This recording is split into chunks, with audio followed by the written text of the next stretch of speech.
तर जिल्हा परिषद आणि पंचायत समिती निवडणुकीचा प्रचार अंतिम टप्प्यात आलेला आहे. या गणोरी सर्कलमधून निखिल चव्हाण आणि बाळासाहेब गणातून बाळासाहेब तांदळे निवडणूक लढवत आहे. कसा प्रतिसाद मिळतोय मतदारांचा? चांगला प्रचार आहे. काय मुद्दे घेऊन तुम्ही निवडणुकीला सामोरे जात आहे? विकासाचे मुद्दे द्यायचे. गणोरी गावाचा विकास केलेला आहे. जिल्हा परिषदला काही असताना कोणत्याही कामं केलेली आदरणीय नागाच्या माध्यमातून सुद्धा कामं झाली. गावाचा बराचसा काय प्लॉट झाला.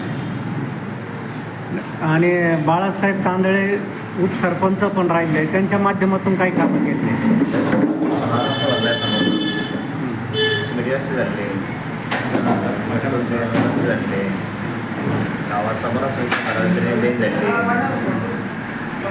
बघ, आता तुम्ही निवडणुकीच्या प्रचारानिमित्त गावामध्ये गणामध्ये फिरताय, लोकांकडून काय समस्या जाणवल्या तुम्हाला? लोकांना चांगला प्रसाद आहे की बाबा यावेळेस लाडक्या बहिणीमुळे भारतीय जनता पार्टीला मतदान करावे आणि जे तळागाळाचे कार्यकर्ते याला आडगळाची जर फोन केला की कधी आपल्यासाठी सामान्य लोकांसाठी जे तयार आहे ते जास्त त्यांच्या घरी लक्ष नाही देणार, पण मग सामान्य लोक जनतेसाठी त्यांच्या फार मदत राहते.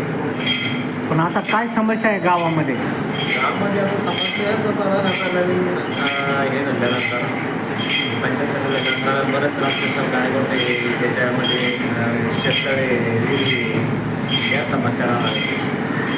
बरं, या निमित्ताने मतदारांना काय आवाहन करणार? मतदारांना काय आवाहन करणार? मतदारांना हेच आव्हान की बाबा यावेळेस आपल्याला आपल्या हक्काचे आणि आपल्या जे कामाचे लोक आपल्याला निवडून द्यायचे, जे चांगलं कामं करतील त्याच लोकांना आपल्याला निवडून द्यायचं. एक वेगळा प्रश्न असा होतो तर सातत्यानं विरोधी पक्षाच्या उमेदवाराकडून एक आरोप केला जातो, भाजपमध्ये घराणेशाही सुरू आहे आणि घराणेशाहीच्या माध्यमातूनच जिल्हा परिषद गटामध्ये उमेदवारी देण्यात आली. या आरोपात कितपत तथ्य आहे?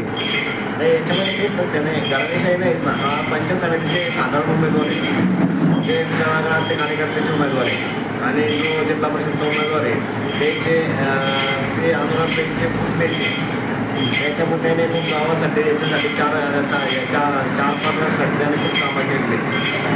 घराणेशाही याच्यामध्ये म्हणलं जाणार नाही ना. भाजपचे जिल्हा परिषदचे सर्कलचे उमेदवार निखिल चव्हाण हे ताईचे म्हणजे आमदार अनुराधाताईचे पुतणे, त्याचा काही परिणाम जाणवेल का? नाही, त्याचा काही परिणाम जाणवत नाही. त्याचे पुतणे याचं सगळ्यांना कार्यकर्त्यांना सगळ्यांना माहिती. या मतदारसंघामध्ये त्यांनी काम केलेले त्याला सगळ्यांना माहिती. असा पत्ताच हे नाही की माणूस त्याला लहानपणाला विचारलं बाबा हा ताईचा कोण या पुतण्याची त्याच्यामध्ये मला चांगले काम आहे. आपलं नाव? आपलं नाव? माझं नाव अचानक तांदळे. धन्यवाद.